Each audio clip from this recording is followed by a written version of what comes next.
Ooh la la la. Ooh la la la. It's the way that we rock when we doing our thing. Ooh la la la. Welcome back to What's Happening. You're going through a lot. I'm going to say that. Yeah, I'm going to list the things. I mean, we've talked, and so I'm not going to share anything that we haven't already said was okay to share. But you're going through, you just went through a divorce, relocated to Huntsville. Let's see. You had a son. I mean, it's a lot. You had a son that was hospitalized, at 2 months? Divorce, yes. And like 30 motions? For 30 legal motions? Oh, yeah. Definitely over 20 in the last couple of years have been filed. And to talk about my son, who was pregnancy number 6 for me, because I had 5 miscarriages prior to him, and for him to get here and, safely during a high-risk pregnancy while I was mandated to sit on my back on bed rest because he wouldn't be here if I didn't just sit down and stop everything. So I had to leave my career, my job, and solely be dependent on the person I was married to for everything. And then shortly after he was born, 2 months, he was in the hospital for almost a week, fighting for his life, literally. So these are not easy situations. Now let's talk about opening a store, a brick and mortar store during COVID.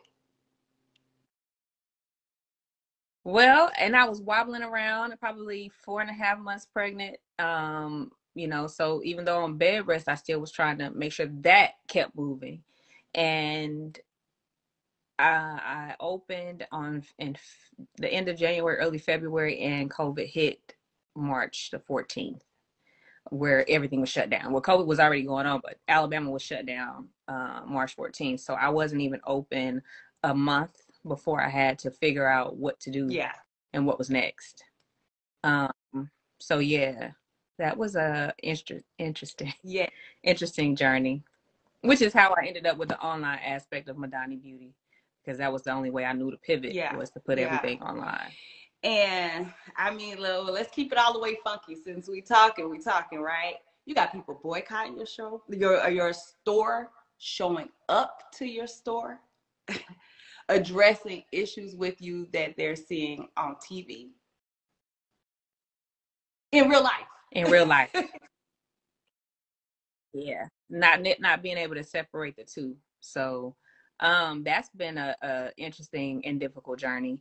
And it's sad because a lot of the people that are doing that are making a mockery and a joke of a Black business going through their ups and downs, and a business period that somebody put their blood and sweat and tears into, and especially the type of business that I have and how hard it is to even get into that industry and to sustain in that industry.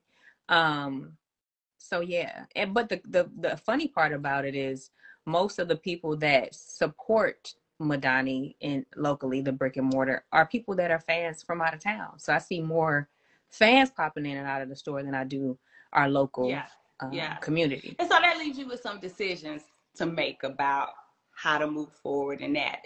There's a lot of change, there's a lot of grief, and there's a lot of change that's happening at the same time.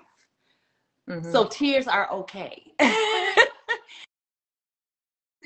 Listen, I got a problem with tears. I'm a gangster. We should explain why everybody's like, wait, hold on, why? What's going on, right? What's going on? Yeah, that song will do it to you, though. Just listening to it, it's like, in those moments of feeling powerless, like, if nothing else, God, I need you now. Now, that's just a small clip of the interview. You can head over to Destiny's Instagram page to listen to the rest if you like. But that's the part that caught me. It was like, I'm really trying to understand how someone could actually take time out of their day to go confront her about things that happened on the show, to boycott her store. You know, and if you listen to the rest of the interview on her page, she talks about how, you know, this is just TV, and even though it's not scripted, a lot of the scenes are actually staged and set up by production. Now, the individual that Destiny is talking to appears to be her counselor. She did mention that her and Destiny talked about a lot of different things that she was not going to disclose. But she did say it was kind of odd for Destiny to call her crying. So what are your thoughts about what she said about people showing up to her store to confront her and also boycotting her store? Let me know what you think about that. Do you think it's doing too much? Do you think Destiny is being misrepresented on the show? And do you think reality TV may be a little bit too much for her? I don't think it's for everyone, but sound off below. Let me know your thoughts, you guys. And as always, I will talk to you all in the next video. Please give this video a thumbs up and hit the notification bell so you never miss an update from what's happening.